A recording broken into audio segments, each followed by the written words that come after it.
If you've taken a break to bring up your family, but now you're thinking about returning to work, chances are you've got a few fears going on in your head. Maybe it's a fear of abandoning your family, a fear that having been off for so long your skills are rusty and are of no use. Maybe it's just a fear that you don't want to go back to doing what you were doing before, but you just don't know what to do instead. If any of that resonates with you or someone you live with, then this interview is for you. I'm Jeremy Klein, and this is Change Work Life.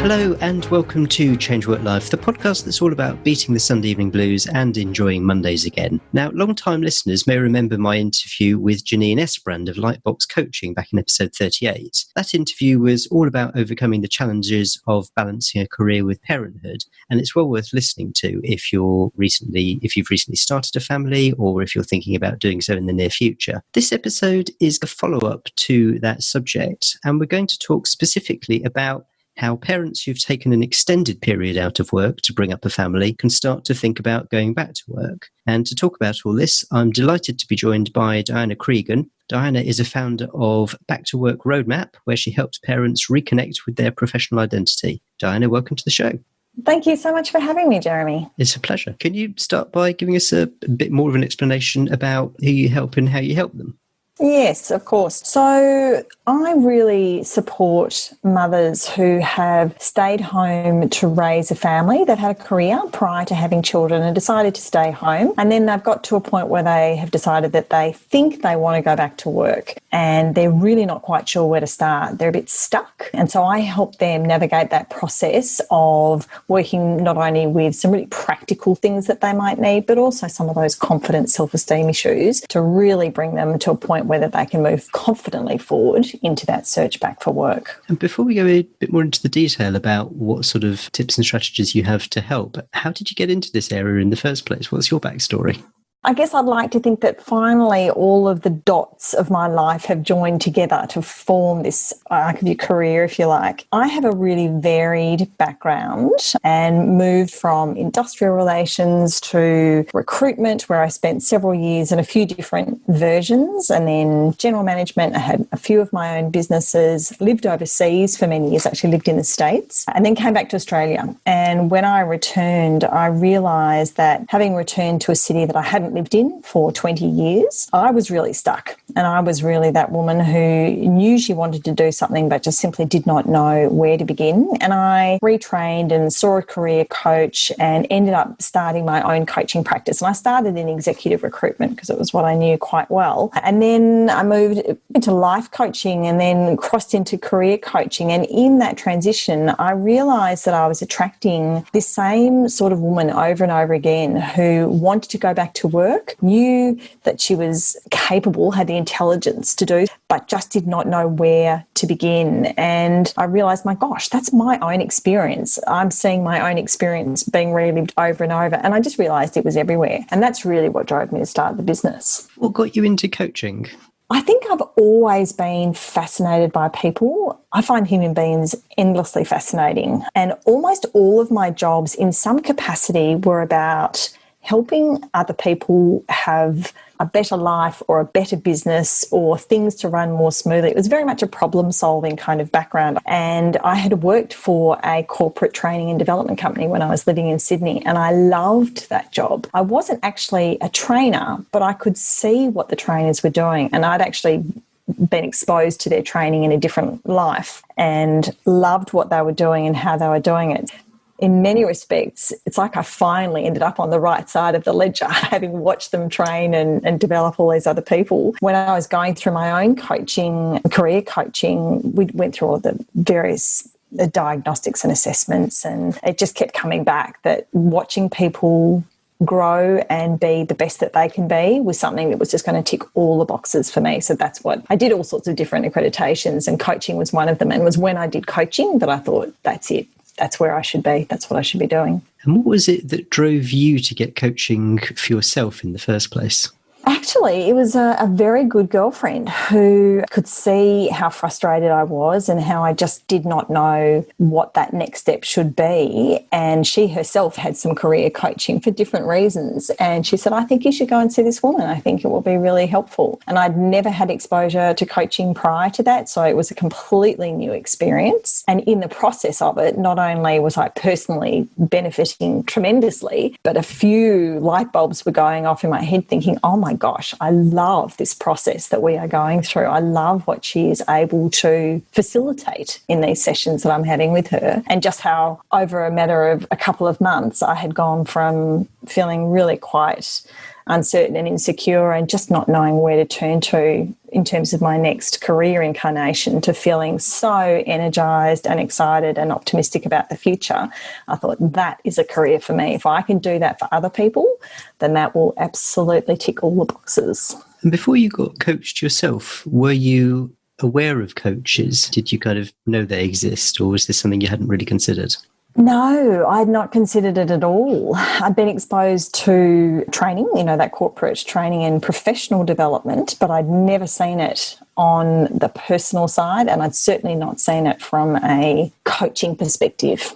Let's talk about your area of specialism and the people that you coach. When mothers go back to work, do you find that they typically want to go back to a similar job to what they were doing before they took a break, or are they usually going for something different, or is it 50-50 split?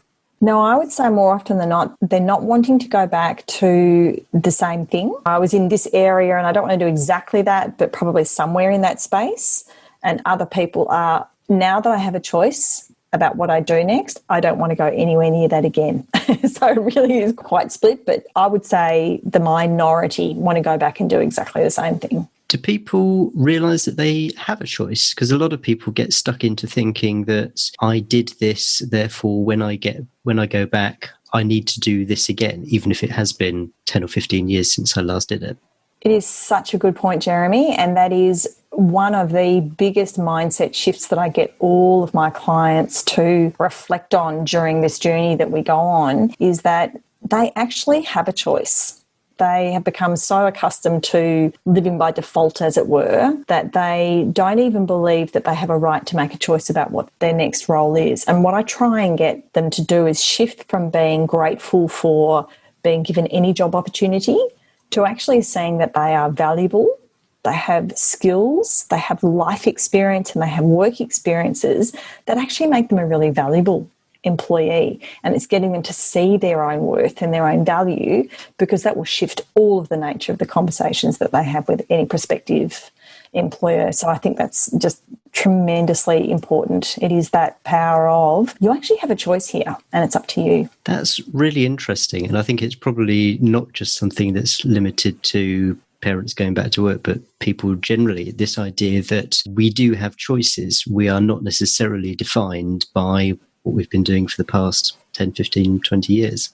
I completely agree. Yeah, I completely agree. And it's such an exciting process when you start to see them believe that to be true. Some of them don't even believe that it's possible. Like, it all sounds a bit fanciful. But when they start to see that actually they do have a choice, and yes, they can choose, that joy that comes back. And that's what I was talking about before. For me, that level of excitement is like, oh my gosh, this is the rest of my life and I get to choose how I spend it. Who would have thought? But it really is, it's so important that they do get to that point, I think. When people when they start their break, so when they first have children, do they typically plan for going back to work? So I am going to go back to work in 15 years, by which stage the kids will be at a stage where they can take themselves to school, bring themselves back from school, that sort of thing, and I don't need to look after them? Or is it more that parents start this process without really having a fixed idea, maybe thinking that they're never going to go back to work, and then they just get to a point where they think, bored now, I want to do something else? Yeah, it's a really interesting question. And I guess my sample size is going to be limited to the clients that I work with and those that I have worked with. I would typically say that there is not, after the first child, there's very much a right, I'm going to have 9 months off, I'm going to have 12 months off, depending where you are in your world and the kind of maternity leave access that you have. That first child, it's fairly planned. that process back to the workplace. And then once they have the second, then it gets a little bit more complicated. And it really depends on whether or not that woman or that parent is really committed to that career path and will make that happen no matter what. And that's a different sort of client that I probably wouldn't be working with. But it tends to be the ones that have that second and then third and think, oh no, all bets are off. I need to just be at home, and I want to be at home to be with my family, and I'll just deal with that work stuff somewhere down the track if I ever go back to it. But you're right, they do get to a point where there are kind of signals that they want to go back to work and they're thinking about going back to work, but quite often they've got their hands over their eyes and their ears because they're not really wanting to pay too much attention to it. So it's things like feeling like they're in a set of Groundhog Day. I don't know if you ever saw that movie from Bill Murray, like living that same day, doing the same things at the same time every day and not really seeing an end to it. Feeling like they don't really have an awful lot of purpose or direction. Starting to get a little bit disappointed that life is not actually, they're not where they thought they would be in their life at this point. And that then starts to shift into a bit of resentment because then they start to think, hang on, this is just not fair, in inverted commas. Why is this happening to me? And who do I need to blame for this circumstance? Because this is not what I wanted. So there are signals that they start to become aware of, and that's what starts that process of, oh, maybe I could go back to work. What are the biggest fears that your clients have when they're starting to think about going back to work?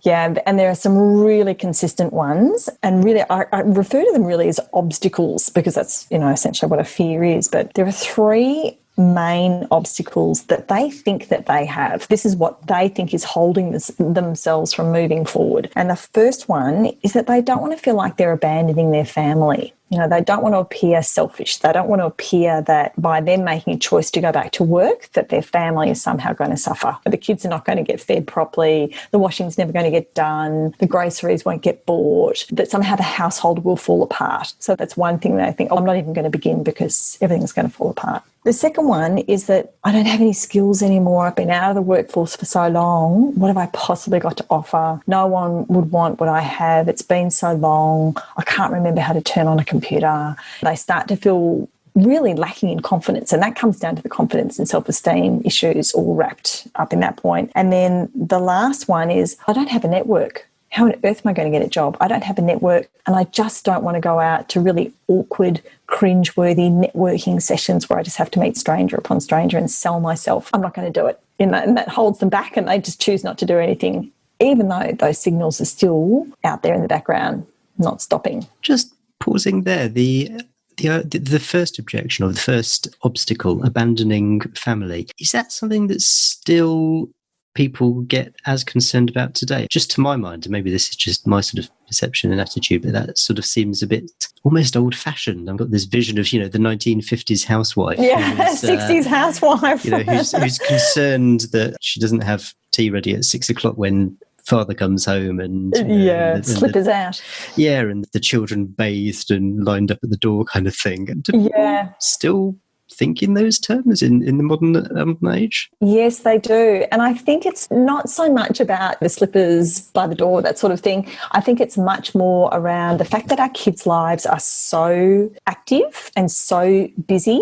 The sheer logistics of running a household, it's that side of it. It's getting everyone organised at the right place at the right time, running spreadsheets to make sure the week goes smoothly. Because so much of whoever stays at home is spending so much of their time coordinating. Not only the house is much bigger than the house, it's the house, it's all what we call administrivia, it's all of the kids' activities, it's the dog. Who's taking the dog to the vet?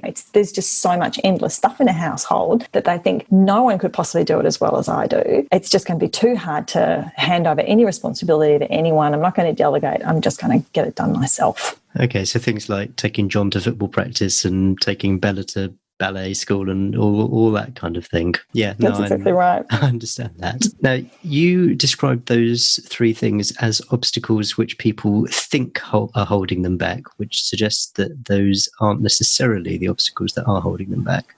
I'm a firm believer that those obstacles that they have, we can actually work through those. For the first one, things like the family logistics, that's just logistics. All of that stuff can actually be sorted down. We can break that down into small pieces and deal with it. So that's actually not a deal breaker. They actually do have skills. There's a very basic framework and process that you can use to extract all of those past skills and experiences and strengths, that we can access all of that information. That's just a process to remember it. That's just a bit of an insecurity thing. And the fact that they don't have a network, I also don't worry about that, because I teach my clients how to build their own actually far more useful network, not through strangers and so on. So those obstacles, I think, are actually really in their head. So I see the biggest obstacles that mothers have when they want to go back to work, it's primarily mindset. It's primarily around confidence, self-esteem, self-worth, understanding themselves. A big part of the journey that I take them through is, in fact, the first place I start with is, who am I? And we pull apart things like values and purpose and understanding what change is. Because understanding who they are and building up their confidence and their self-esteem and their self-worth and understanding their self-beliefs, all of those sorts of things are absolutely fundamental to them actually being able to step forward. Because once we can elevate those things and build those things, then we can start to work on the practical, pragmatic things. Okay, let's talk about your resume. Let's talk about interviewing skills. Let's talk about really pragmatic things that they also have to do. But it's the mindset stuff that they really need to start with. When someone has been out of the workplace for such a long period of time, do they struggle to remember what their values were, maybe when they were working? Is there an element of struggling to reach back to remember what sort of stuff you did enjoy, what sort of stuff you did value, having almost been dulled after having been off for such a long time?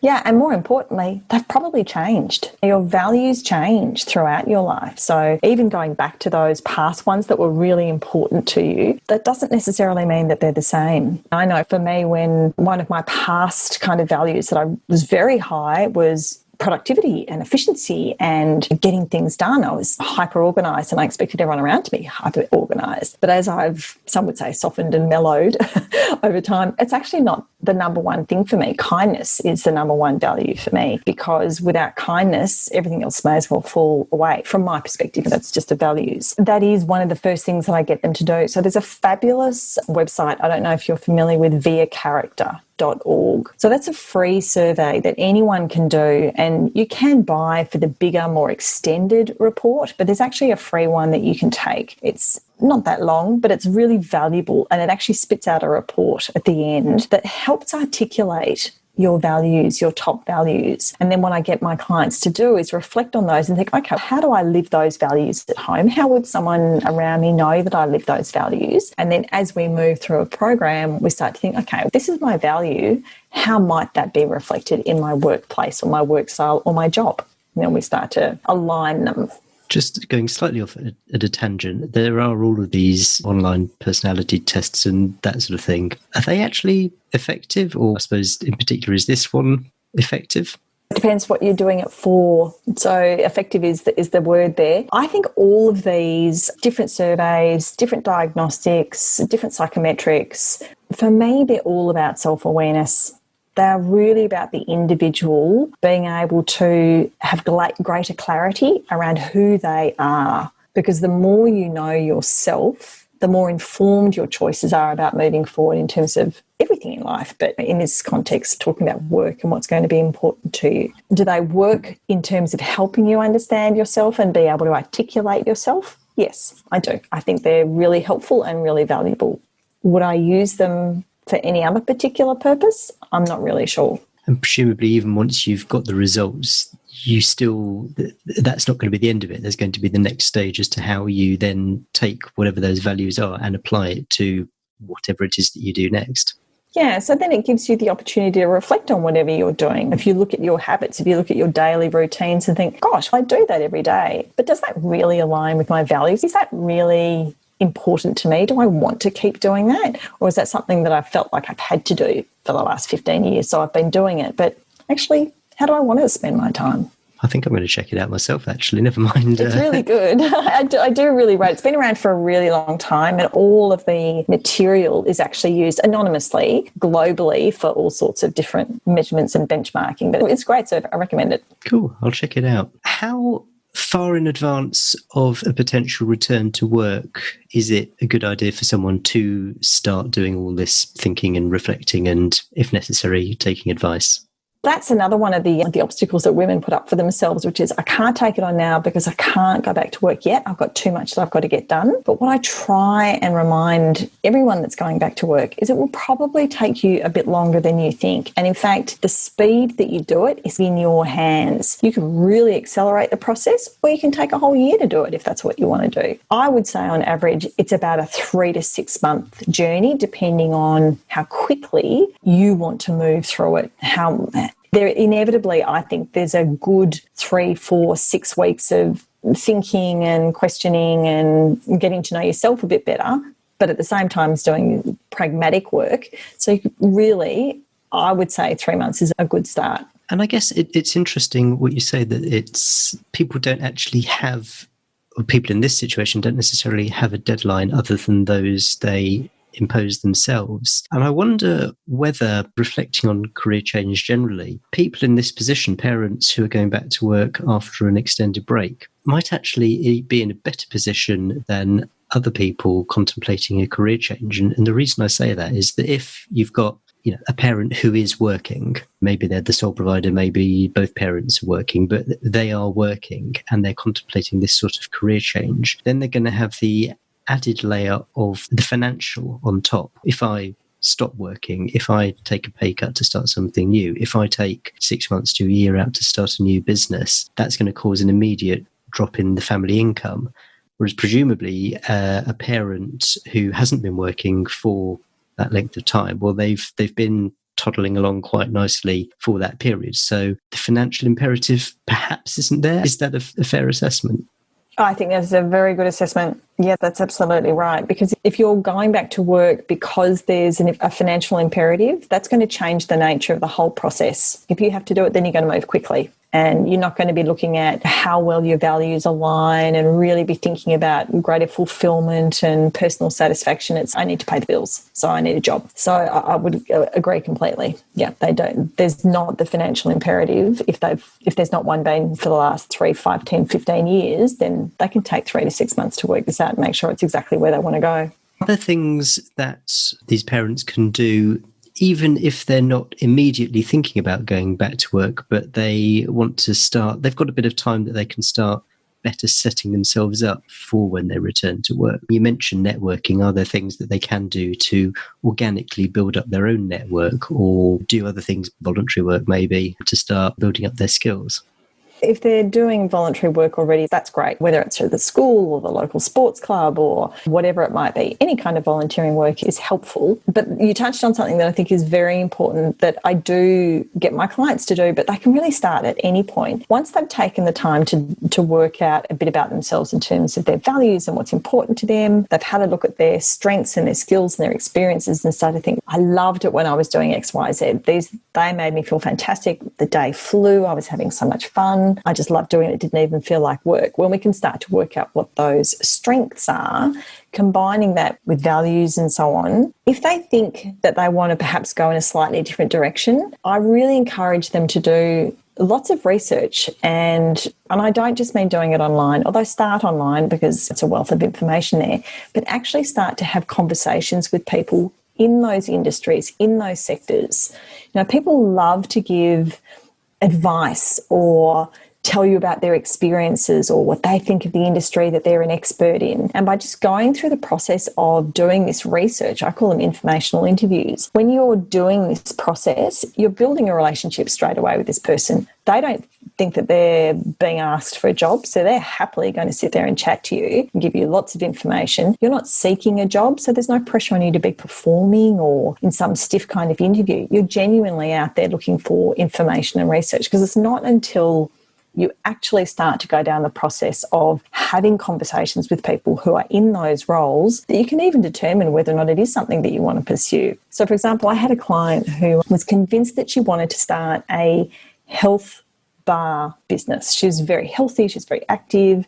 Her background was marketing, and she thought, I really want to start my own health bar business. And she'd sat on this idea for about 6 months, and she talked about it with all of her friends, and she was really excited about it and really said, okay, before we do anything else, go and have some conversations with some people who are running these businesses or who have done this business before. Talk to them. What was great about it? What wasn't great? What were their unexpected outcomes? Talk about all the things that you possibly can. And after 3 of those conversations, she came back to me and she said, I'm not going to go near that. That is not at all what I thought it was going to be. So until people actually take those steps to actually investigate it, research it, get the information back, it'll be in their heads, possibly for years, but they just need to actually do something about it. This is something which has come up a few times, and I'd be interested in your take on this. So let's say, to take your example, the client who was convinced initially that they wanted to open a health bar, and you say, great, go and talk to people who already do that. And they go, but I don't know any. I don't know anyone. There's just no one in my network. How am I supposed to do that?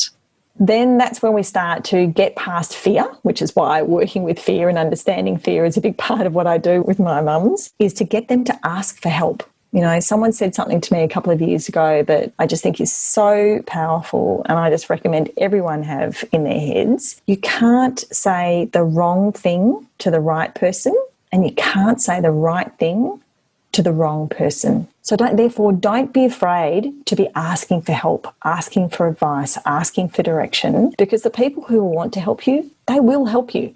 So whether it's putting a post on Facebook, hi friends, I'm really interested in doing this as a business idea, but I really need some people to talk to. Does anyone know anyone in this sector? And the people who will want to help will absolutely think, oh yeah, Joe's brother, he had one of those. It's amazing how much people want to help. The people that will want to help you will help you. And you just got to let go of the other ones. Don't worry what they think, because you can't fix what they're going to think anyway. So whether it's on Facebook or LinkedIn or whatever platform you've got access to, or friends' birthday parties or the christening party or the Christmas party that's coming up or the Christmas gathering, have conversations with auntie and uncles, and as many conversations as you possibly can, because again, you're not asking for a job, you're not asking anything from them, you're just asking for someone to introduce you to someone so you can have a conversation.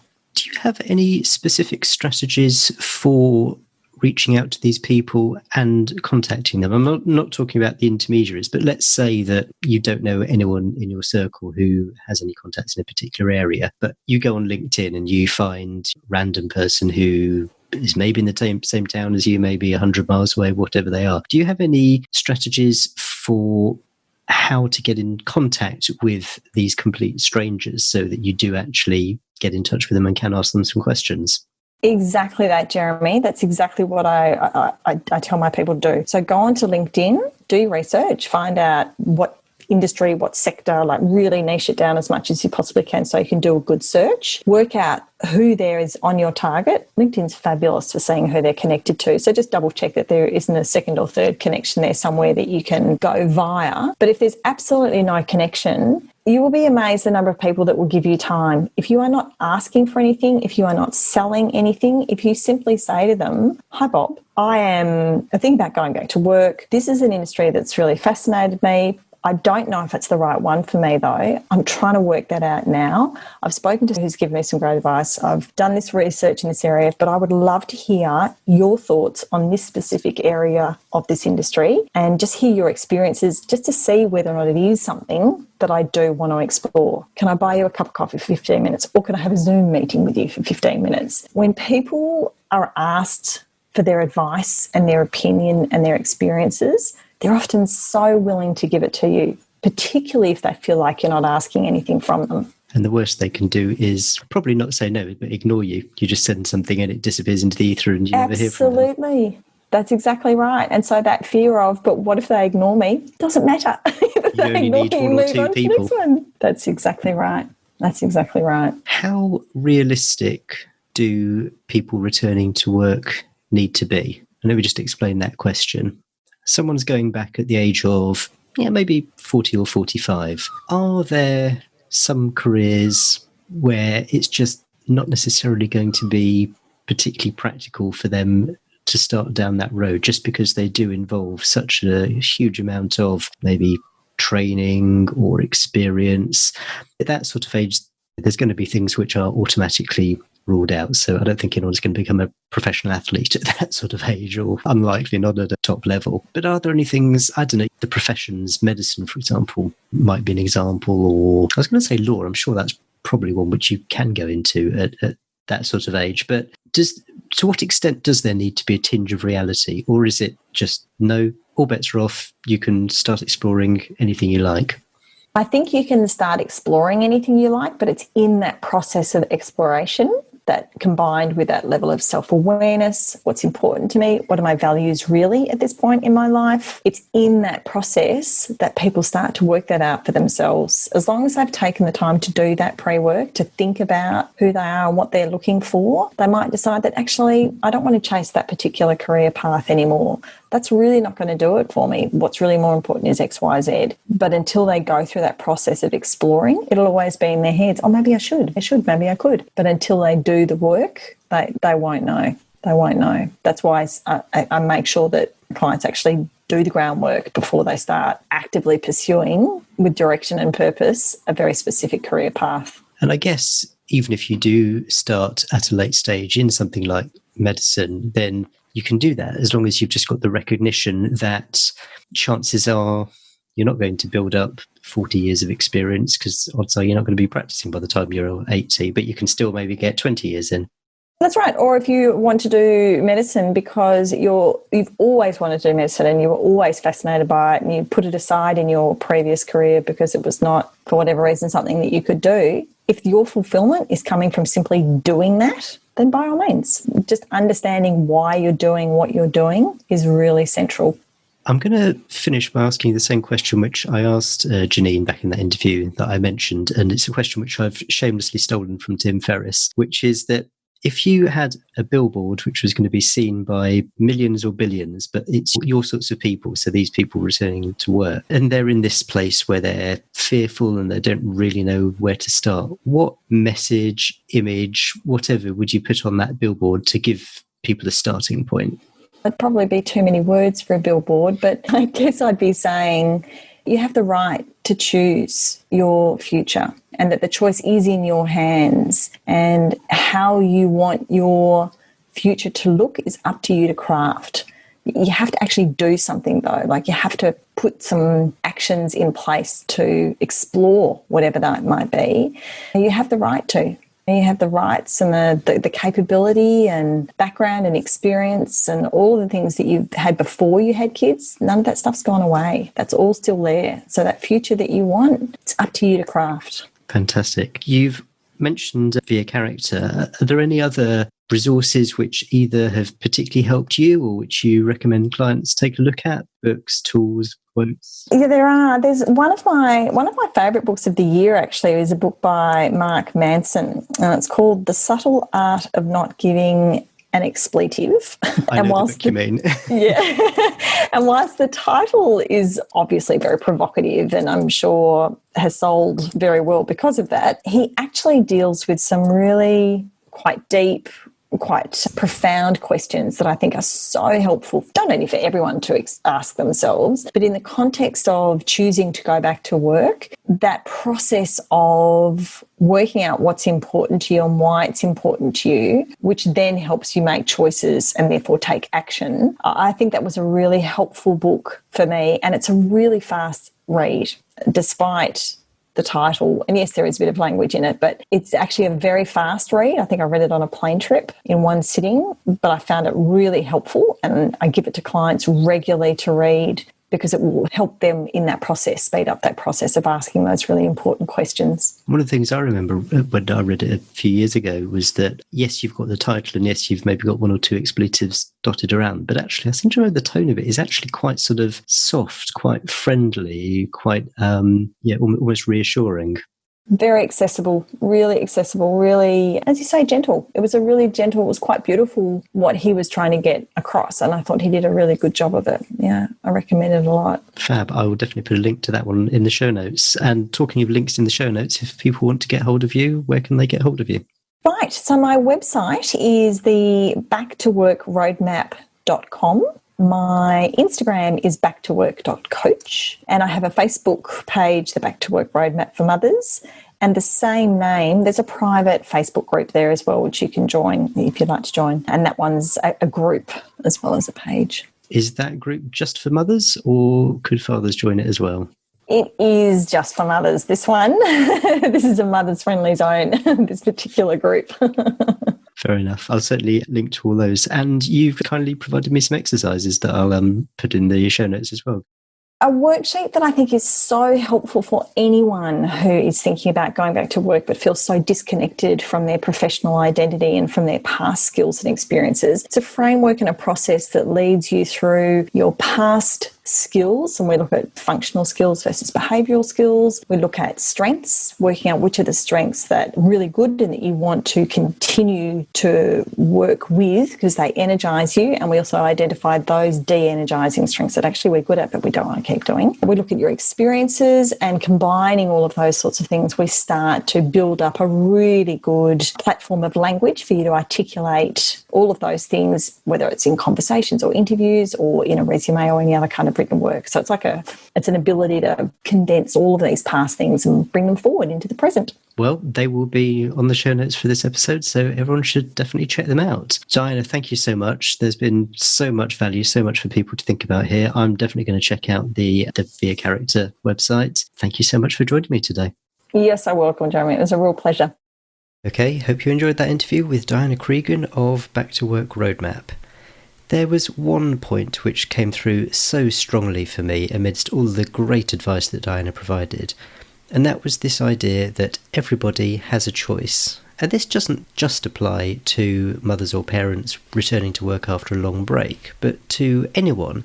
If you're down in your career, you're not enjoying what you're doing, but you just feel stuck, like you don't have the choice to do something else, well, you know what? You do. There are always choices out there. It might be difficult to make that choice. It might be difficult to make a change to get somewhere different, but that choice is there. And I think recognising that you do have a choice, that you are in control, that you can, to a point, do whatever you want, is really very enabling. It's quite powerful, and it's just worth remembering that. Hopefully there were tips in that interview which weren't just helpful for parents returning to work after a long break, but for all of you. I'm definitely going to try out the Via Character assessment to see what it comes up with. Show notes with the links for where you can find Diana, links to the resources that she mentioned, full transcript of the interview, and a summary of everything we talked about is at the show notes page for this episode. They're at changeworklife.com/79. And I mentioned this last week, but episode 100 is actually fast coming down the track, and I'd love to know your thoughts on how best to celebrate episode 100. What do you think I should do? How do you think I should mark this occasion? Which, frankly, 100 episodes for me, that sounds pretty good. That's, almost 2 years of podcasting, so I'm pretty excited to be getting to that, and I'd love to know how best I can celebrate it. So if you go to changeworklife.com/contact, and you can get in touch using the contact form on that page. I'd love to hear from you. There's still about 20 or so episodes to go until I get to episode 100, but there's going to be another great one next week, so subscribe to the show if you haven't already, and I can't wait to see you then. Cheers. Bye.